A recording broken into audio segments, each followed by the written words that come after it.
ஒட்டுமொத்த தமிழ்நாடே கொண்டாடக்கூடிய வகையில் உச்சநீதிமன்றம் நம்மளுடைய தமிழ்நாடு அரசுக்கு சார்பாக ஒரு ஹிஸ்டாரிக்கல் ஜட்ஜ்மெண்ட் ஒன்று கொடுத்துருக்கு.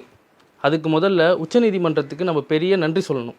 ஆளுநர் ரவியால் நிறுத்தி வைக்கப்பட்டிருந்த 10 மசோதாக்குமே ஒப்புதல் கொடுத்துருக்கு உச்சநீதிமன்றம். நீ என்ன சொல்கிறது, நான் என்ன கேட்குறதுன்ற போல் சுற்றிக்கிட்டு இருந்த ஆளுநர் ரவிக்கு இது ஒரு பெரிய சவுக்கடி.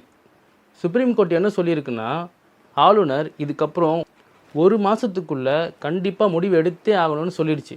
Minimum 1 month, maximum 3 months. அது மட்டும் இல்லாமல் இது வரைக்கும் ஒப்புதல் தராமல் டிலே பண்ணதும் மிகப்பெரிய தவறுன்னு சொல்லியிருக்கு. அதுக்கப்புறம் மாநில அரசோட உதவி மற்றும் ஆலோசனைப்படி தான் ஆளுநர் இதுக்கப்புறம் நடக்கணும்னு சொல்லியிருக்கு. இது நம்ம மாநில சுயாட்சி கொள்கைக்கு கிடைத்த மிகப்பெரிய வெற்றி.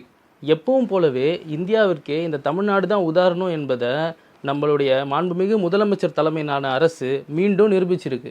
சட்டமன்ற உரையில் முதலமைச்சர் என்ன பேசியிருக்காருன்னா, மாநில சுயாட்சி மத்தியில் கூட்டாட்சி என்பதை நிலைநாட்ட தமிழ்நாடு தொடர்ந்து போராடும். இந்த தீர்ப்பு தமிழ்நாடு மட்டும் இல்லை, ஒட்டுமொத்த இந்தியாவில் இருக்கக்கூடிய அனைத்து மாநில அரசிற்கும் கிடைத்த வெற்றி.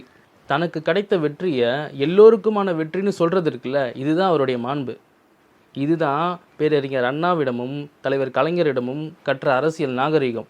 நான் திரும்ப சொல்கிறது போல், முத்துவேல் கருணாநிதி ஸ்டாலின் என்பது வெறும் பெயர் கிடையாது, அது இந்த தமிழ்நாட்டுடைய அடையாளம். நன்றி.